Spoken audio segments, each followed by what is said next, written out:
할렐루야. 오늘도 귀한 말씀 묵상의 자리로 나오신 사랑하는 성도님들을 주님의 이름으로 축복합니다.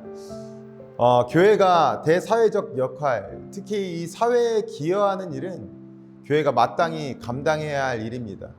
그 이유는 단순히 우리 교회가 사회에서 좋은 이미지를 구축하거나 그런 것들을 형성하기 위한 것이 아닙니다. 이 대사회적인 역할, 교회가 사회에 사랑으로 기여해야 되는 것은 교회의 본질적인 역할과 연결되어집니다. 하나님께서도 공의와 정의, 공평, 그리고 긍휼과 사랑을 토대로 사회생활 전반과 그 사회 가운데 우리가 해야 할 역할들을 말씀을 통하여 제시해 주고 계시기 때문입니다. 사랑하는 성도님들, 오늘 말씀을 통하여서 이 시대 가운데 마땅히 성도로서 행해야 할 일들을 묵상하시는 하루 되시기를 소망합니다. 다 같이 말씀을 읽도록 하겠습니다. 오늘의 말씀은 명예로운 공동체 생활, 신명기 25장 1절에서 10절까지입니다. 사람들 사이에 분쟁이 생겨서 그들이 법정에 서게 되면 재판장은 그들을 재판하여 옳은 사람에게는 무죄를, 잘못한 사람에게는 유죄를 선고해야 합니다. 유죄를 선고받은 사람이 매를 맞을 사람이면 재판관은 그를 자기 앞에 엎드리게 하고 죄의 정도에 따라 매를 때리게 해야 합니다. 그러나 매를 40대가 넘도록 때려서는 안 됩니다.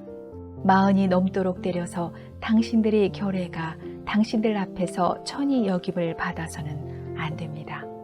곡식을 밟으면서 타작하는 소의 입에 망을 씌우지 마십시오.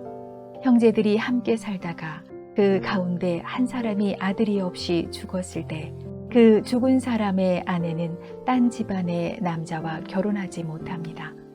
남편의 형제 한 사람이 그 여자에게 가서 그 여자를 아내로 맞아 그의 남편의 형제된 의무를 다해야 합니다. 그래서 그 여자가 낳은 첫 아들은 죽은 형제의 이름을 이어받게 하여 이스라엘 가운데서 그 이름이 끊어지지 않게 해야 합니다. 그 남자가 자기 형제의 아내와 결혼하는 것을 기뻐하지 않을 경우에 홀로 남은 그 형제의 아내는 성문의 회관에 있는 장로들에게 가서 남편의 형제가 자기 형제의 이름을 이스라엘 가운데서 잊기를 바라지 않으며 남편의 형제의 의무도 나에게 하지 않고 있습니다 하고 호소해야 합니다. 그러면 그 성읍의 장로들이 그를 불러다가 권면하십시오.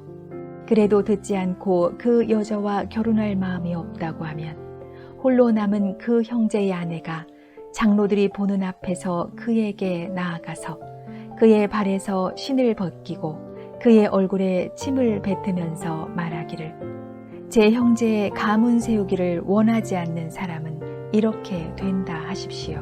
그 다음부터는 이스라엘 가운데서 그의 이름이 신벗긴 자의 집안이라고 불릴 것입니다. 오늘 말씀의 전체적인 내용을 통합할 수 있는 한 단어를 꼽는다면 보호라고 말하고 싶습니다. 왜냐하면 오늘 본문의 내용의 맥이 이 보호라는 측면과 연결되어지기 때문입니다. 오늘 본문의 내용은 다음과 같습니다. 사람들 사이에 소송이 제기된 경우에는 공평하게 판결하고 처벌로 태형을 집행할 때에는 40대를 넘겨서는 안 된다는 내용. 그리고 소의 입에 망을 씌우지 말라는 이 비유적 내용을 통해 정당한 대가는 꼭 지불해야 한다는 내용. 더 나아가서는 계대 결혼에 관련된 내용들을 담고 있습니다. 먼저 공평한 재판과 태형에 대한 내용에 있어서는 성도님들 모두가 공정한 재판의 시행은 구약시대나 지금이나 당연한 내용으로 받아들일 것입니다. 만약 죄가 있다면 판결에 있어서는 형벌을 받는 것도 예나 지금이나 우리 모두가 수긍하고 동의할 수 있는 내용일 것입니다. 그런 측면에서 오늘 본문의 내용을 보면 죄인에게 처벌을 가해야 되는데 태형은 40대를 넘도록 집행해서는 안 된다는 규례를 주고 계시다라는 것입니다. 왜 40대를 넘겨서는 안 될까요? 그 이유는 40대 이상을 때려 이스라엘 동족들 보기에 이 죄 지은 자가 천한 자로 여겨질까 봐 하나님께서 그 대수를 제한하고 계시는 것입니다. 그러니까 아무리 형벌을 받아야 할 죄인일지라도 여전히 이스라엘의 형제이므로 모욕스럽지 않을 정도의 형 집행의 이 상한선을 하나님께서 정해놓은 것이죠. 이런 내용들을 통하여 한 가지 깨닫게 되는 것은 죄인의 형벌의 근본 목적이 죄에 대한 보복이 아니라 죄인의 교화에 있다는 사실을 깨닫게 됩니다. 일종의 고난을 통한 죄의 깨달음과 회개를 촉진시키기 위한 움직임인 것입니다. 우리 사회에서도 죄를 지어 판결을 받아 수감 중인 죄인들이 많습니다. 때로는 그들이 저지른 죄의 내용들을 보면 화가 날 때도 있습니다. 그러나 오늘 말씀을 토대로 본다면 그들의 죄의 내용은 정말 원수와 같지만 그들을 긍휼히 여겨야 하는 신앙인의 의무는 분명히 존재한다는 사실을 오늘 말씀을 통해 깨닫게 되어지는 것입니다. 이어서 하나님께서는 곡식 떠는 소의 입에 망을 씌우지 말라고 말씀하십니다. 갑자기 소의 이야기를 하는 것이 인권에 대한 이야기도 아닌 것 같고 이 문맥에 맞지 않은 것 같지만 사실 이 말씀을 짐승을 위해 주신 규례가 아니라 우리 인생을 위해 주신 비유적 규례라는 사실을 알게 됩니다. 즉 근로자가 자기가 제공한 근로의 대가를 받는 것은 당연하다고 말씀하시는 내용인 것입니다. 반대로 말하면 고용주는 근로자에 대해서 그 근로에 합당한 대가를 반드시 지불하여야 한다는 것을 말하는 것입니다. 이것이 하나님께서 제정해 놓으신 원리입니다. 사랑하는 성도님들께서 고용주의 입장에 계시던 이 근로자의 입장에 계시던 하나님의 뜻을 꼭 기억하시기를 부탁드립니다. 마지막으로 오늘 본문의 내용을 보면 계대 결혼에 대한 내용이 나옵니다. 쉽게 말하면 이런 내용입니다. 만약 형제 중에 기업을 이을 후사가 없이 죽은 자가 있다면 그 형이나 동생이 죽은 형제의 아내를 취하여 죽은 형제의 가문과 그 기업을 이을 수 있게 해주기 위해 제정된 제도입니다. 사실 이 제도는 오늘날 우리의 사회에 적용되기는 어려운 제도입니다. 그렇기 때문에 이 제도를 실행케 하신 그 하나님의 의도에 우리가 집중해 볼 필요가 있는 것이겠죠. 오늘 본문에 보면 만약 이스라엘 공동체 내에서 계대 결혼에 대한 의무를 실행하기 싫으면 그의 발에서 신발을 벗기라고 말씀하고 계십니다. 이 신발을 벗기라는 것은 의무를 포기한 사람이다라는 뜻입니다.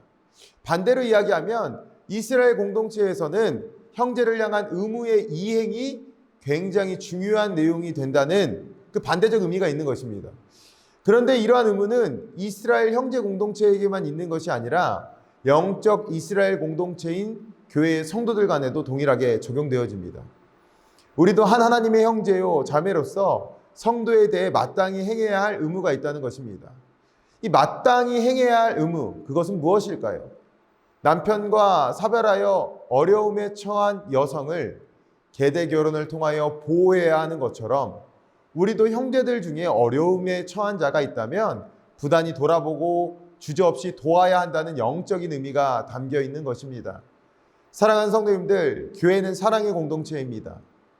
그 정의가, 그 교회에 대한 정의가 우리의 관념에만 머물러 있지 않기 위해서는 우리가 오늘 말씀에 반응하고 결단하고 행해야 할 것입니다. 주변에 어려운 형제 자매들이, 믿음의 동역자들이 있습니까? 외면하여 신을 벗지 마십시오. 그 의무를 포기하지 마십시오. 그들을 돕고 보호하는 것이 하나님의 뜻입니다. 그 뜻을 행하시는 우리 사랑하는 성도님들 되시기를 주님의 이름으로 축복합니다. 다 같이 기도하도록 하겠습니다.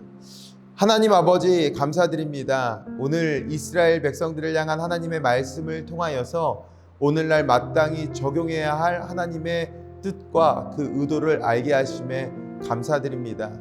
늘 하나님 이스라엘 백성들을 보호하시고 또 그 이웃을 보호하라는 그 하나님의 명령을 우리가 붙잡아 오늘날 살아가는 우리 삶의 이 시대 가운데서도 사회적으로 어려움을 겪거나 특별히 믿음의 동역자들이 그 어려움 가운데 신음하고 있다면 하나님께서 주신 이 말씀을 붙잡아 주저없이 믿음의 동역자들, 우리의 형제 자매들을 도울 수 있도록 아버지 인도하여 주시고 그를 통하여서 하나님께서 세워주신 이 교회 공동체가 사랑의 공동체, 가족 공동체임을 믿음으로 고백하고 자증할 수 있는 귀한 우리 사랑하는 세중한교회 모든 성도님들 되어질 수 있도록 아버지 인도하여 주시고 함께하여 주시옵소서. 그리하여서 오늘 하루 살아갈 때에 정말 하나님이 말씀대로 우리가 살아가기를 결단하며 또 어려운 자들을 바라보게 하시는 그 하나님의 영적인 시각을 소유함을 통하여 또 하나님 우리의 삶 가운데 우리를 불쌍히 여기시고 긍휼히 여기시는 그 하나님의 마음 또한 우리가 깨달을 수 있도록 주님 함께하여 주시옵소서. 오늘도 말씀 주심에 감사드리며